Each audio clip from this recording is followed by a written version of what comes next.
गीताई माऊली माझी तिचा मी बाळ नेणता पडता रडता घेई उचलून कडेवरी। आप सभी को जय जगत। मेरा नाम देवकी, झारसुगड़ा उड़ीसा। आज दिनांक 16 मार्च 2025। गीता प्रवचन अध्याय 5वां, भूमिति और मीमांसकों का दृष्टांत। अब इनकी तुलना कैसे की जाए, इसके लिए उदाहरण में ही काम लेना पड़ेगा। जब उदाहरण देने जाते हैं तो प्रतीत होता है मानो नीचे गिर रहे हैं, परंतु नीचे गिरना ही होगा।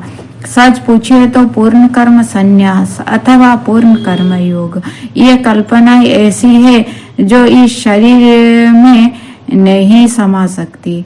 वे इस देह को फोड़ डालेगी, परंतु जो महापुरुष इन कल्पनाओं के नजदीकी तक पहुंच गए हैं, उनके उदाहरण से हमें काम चलाना होगा।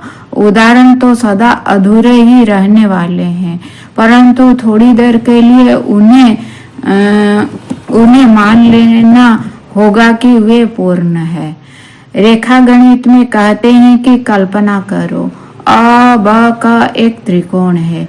भला कल्पना क्यों करें? क्योंकि इस त्रिकोण की रेखाएं यथार्थ रेखाएं नहीं है।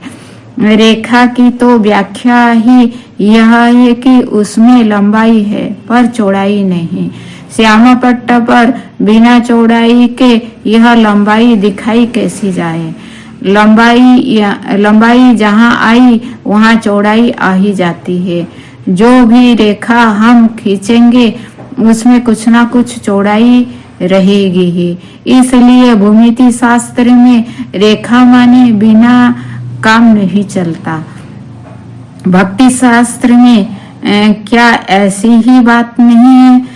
वहाँ भी भक्त कहता है, इस छोटी सी सालग्राम की बटिया में अखिल ब्रह्मांड का स्वामी है, यह मानो।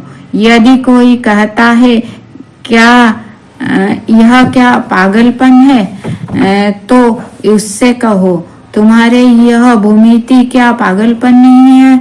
सर्वथा स्पष्ट मोटी रेखा दिखाई पड़ती है और कहते हो कि इसे बिना चौड़ाई की मानो। यह कैसा पागलपन है?